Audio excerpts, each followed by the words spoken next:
Looks like a dungeon. Yeah, for our next house, dito po tayo. Ay, yung last house pala, babalik muna ako sa ano, kunin ko ng camera. Yung last house po natin, that is my favorite house here at the resort. Yung non-painted house po na yung pagtawid natin ng tulay. Nawala. Yung tabi nung balsa? Ay, ng balsa ako. Oo. Ah, nakaikot ko na yung kanina. Nakakyat na po kayo. Oo. Actually, ito sa very nice view po, no? Mula doon sa balcony niya. Correct. Yun yung last. Apo.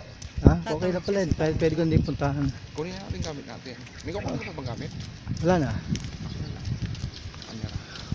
Explain ko na lang sa inyo, sir, kung hindi na kayo tatawid. Yun po yung pinakabatang bahay na nailipat natin sa resort. Naitayo po yung 1936. Sino po yung pinakabata? Pinakabata. Apo. From ano po yan, Hagonoy, Bulacan.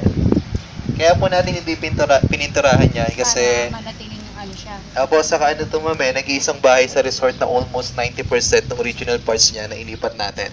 Palibasat yung buong bahay is halos gawa talaga sa kahoy. When you buy houses, you buy it from yung mga children ng owner, gano'n. Tapos sa mga descendants na lang po na nakatira. Oo. Pero yung mahalaga dito, sir, bago natin siya bilhin is the history muna. Check muna. Apo, we have historian po dito. Then, kung maganda yung kwento ng bahay, bago pa lang nila pagdidesisyon kung bibili o hindi yung bahay. Nice. Take time. Time, Dahil yes. may history kasi yun, di ba? Tama. Ma-ibenta na rin. So, mahabang proseso po talaga sa pagpili ng bahay talaga. Pero would you know the prices? Hindi, sir, that is controversial po. Ay, Controversial. Confidential. Confidential. And controversial. Pwede rin controversial. Yes. Controversial. Tama po. Controversial house. Just like this house sa ating harapan. Yan. Explain ko muna po ito bago ikwento ito. Sige. This long house in our front, that is the Casa Baliwag Uno from Baliwag, Bulacan. It was built in the 1898 in front of Baliwag Church. The owner of the house before is Captain Fernando Vergel de Dios.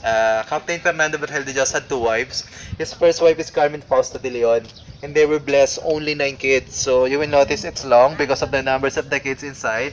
I said only 9 because when Carmen Fausta died after 1 year, he married again Agila, and they were blessed 12 kids. So in total, Captain Fernando Vergel de Dios had 21. They're all living together inside this house. But here at the resort, this is the private house of the Acuzar family, the owner of the resort. So every time they will visit here, they stayed in this house po. Kaya naman medyo modern po yung sasakyan po dyan.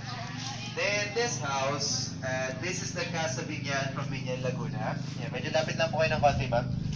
Yan. Which house? This one? Ito po. Yan. This house, it was owned before by the great-great-grandfather of Dr. Jose Rizal.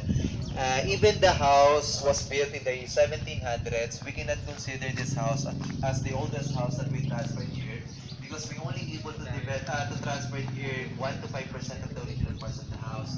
Because when we are dismantling this house in Binyan, Laguna, some of the people of Binyan was protested because they don't want to transfer the house from Binyan to Bataan because they are saying that the history of the house is in Binyan, Laguna, which is right. Tama po sila ron. We don't have the right to argue with them. The only reason why we are transferring this house here at the resort because the owner of the house, his name is Jerry Alberto. He is donating the house here at the resort to preserve the historical house of the family of Dr. Jose Rizal before they migrate to America. But sadly, after we left the house there in Binyan, it became part of the supermarket of Binyan, Laguna.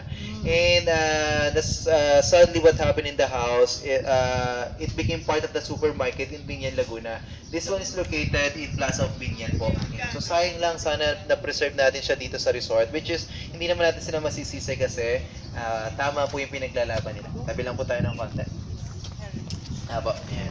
By the way, we have two houses po dito na donated. One is the Casa Binyan, the other one is the Casa Balanga from Balanga, Bataan naman po.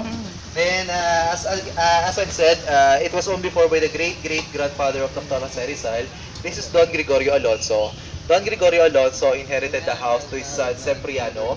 Cipriano Alonso inherited the house to the grandfather of Dr. Jose Rizal. This is Don Lorenzo Alberto Alonso. Don Lorenzo Alberto Alonso had two wives. Gusto na po pala nung araw yun. Let's say that this is Don Lorenzo Alberto Alonso. His first wife is Paula Tolentino. When he married Paula, Paula is only 14 to 15 years old, very young. They were blessed a son named Jose Alberto Alonso who became an ambassador in Spain.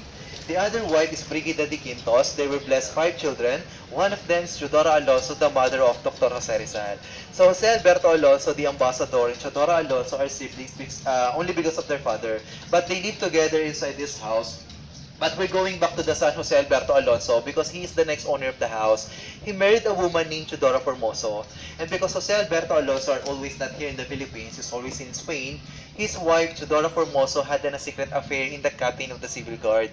And when Jose Alberto Alonso discovered the betrayal of his wife, he immediately went back here in the Philippines, and what do you think he did to his wife?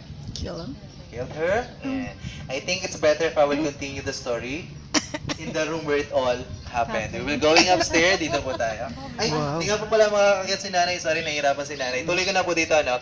By the way, this is the exact room po na where it happened. When Jose Alberto Alonso discovered the betrayal of his wife, he immediately went back here in the Philippines. Don't worry, he didn't kill his wife.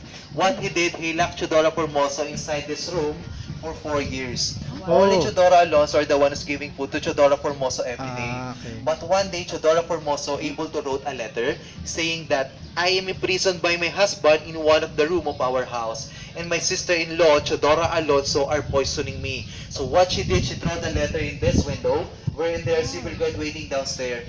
They gave the letter to the captain of the civil guard, wherein Teodora Formoso had a secret affair. And when the authority already knows what is happening inside the house, they immediately went here. They gave freedom to Teodora Formoso, but they captured the Alonso siblings. And while they are in prison, there's one occasion happening in their place, wherein the Governor General of Spain are also invited in that occasion. He saw a little girl who danced gracefully. He was amazed in the dancing of that little girl. Then he asked the girl whatever the girl wants, he will give it to her in return of her dancing. But without knowing that the little girl who danced gracefully, that is the youngest daughter of Teodora Alonso. And that is no other than Bea Alonso. Joke lang. Soledad Alonso. Yeah. Her name is Soledad. Yeah. So Soledad Alonso asked for the freedom of her uncle and her mother. After 2 years of imprisonment, they already got their freedom. But that time, they have a law that is what we call Claveria 1849. That every Filipino that has a Spanish surname, they will going to have their own Filipino surname. The surname that was given to Teodora Alonso's family was Realonda. If you can still remember the full name of Jose Rizal, that is Jose Protasio Mercado Rizal Alonso y Realonda. But one day, Teodora Alonso forgot to put on her signature her surname Realonda. The Spanish government thought that Teodora Alonso are opposing the law. So what they did, they punished Teodora Alonso to walk 50 kilometers from Binyan, Laguna to Santa Cruz, Laguna without wearing any footwear. And that time, Jose Rizal is already 10 years old. He saw how cruel the Spanish government to the Filipino. And when he grew up, that became his inspiration in doing the books No Limita Angere and El Filibusterismo. If you can still remember, there's a character there, a woman walking without any footwear, Sisa. And that's what really happened in his mother, Teodora Alonso. And now, I will introduce to you the owner of the house. Do you want to see the owner of the house po ba? In the picture po, hindi po hindi po sila kaya tawagin. Kaya lang kailangan po natin umakyat para makita natin yung picture. Tara po, dito po. Mamaya po pala,